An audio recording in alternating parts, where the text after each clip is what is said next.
আমাদের জেলায়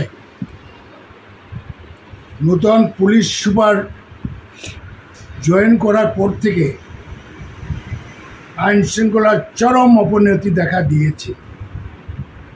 কৈলাসহরের মানুষ শান্তিপ্রিয়, শান্তিভাবে বসবাস করতে চায়, কিন্তু দেখা গেল শহরের মধ্যে মানুষের বাড়িতে দলবদ্ধভাবে দিনের বেলা হামলা করে, অফিস কাছারিতেও হামলা করে এবং মানুষের উপরে মারপিট করে। থানায় এফআইআর দিলে এফআইআর গ্রহণ করে না, এবং এখান থেকে গোপন সূত্রে আমরা পেয়েছি এসপি নাকি বলেছে ম্যাডাম যে এফআইআর নেবে না, যাতে করে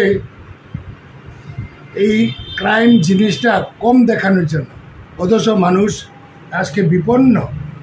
আমি এলাকার বিধায়ক এবং কংগ্রেস পরিষদীয় দলনেতা হিসাবে আমি এই কথা বলছি।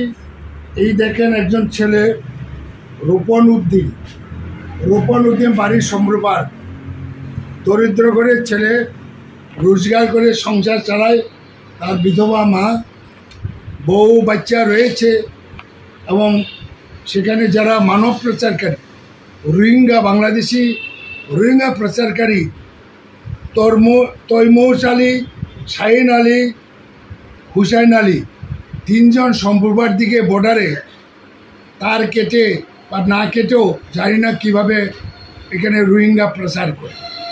এবং এই ছেলেটা রূপন মিয়া উদ্দিন নাকি বিএসএফকে খবর দিয়েছে বলে তাকে শহরের মধ্যে ফরেস্ট অফিসের এখানে দিন দুপুরে মানুষের সামনে তিনজন মিলে তাকে ধরে ছুরিকাঘাত করেছে।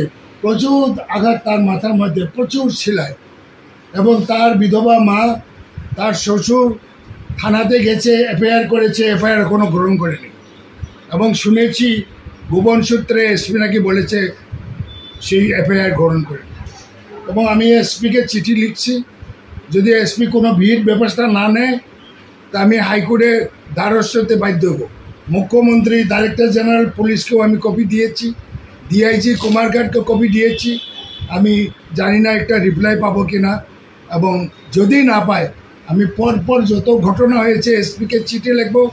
আমি পরিষদীয় দলনেতা এবং এলাকার এমএলএ হিসাবে, নাহলে হাইকোর্টে আমি দ্বারস্থ হব। এছাড়া কোনো উপায় নেই, হাইকোর্টে আমি এসপিকে দাঁড় করাবো, এই ব্যবস্থা করব। এবং আমি আপনাদের মাধ্যমে রাজ্যের মুখ্যমন্ত্রীকে, ডাইরেক্টর জেনারেল পুলিশকে আমি অনুরোধ করছি, ইমিডিয়েটলি যতগুলো ক্রাইম হয়েছে দিন দুপুরে, এগুলার আসামিদের যাতে ধরা হয় 24 ঘন্টার মধ্যে। নাহলে কিন্তু কংগ্রেস পার্টি 27 তারিখে জেলার মিটিং ডাকা হয়েছে, বৃহত্তর আন্দোলন করব। প্রয়োজনে 24 ঘন্টা জেলা বন্ধ করব। প্রয়োজনে এসপি ডিএমের বাড়ির সামনে হাজার হাজার লোক নিয়ে আমি ধর্নায় বসবো। এছাড়া কোনো উপায় নাই। ধন্যবাদ।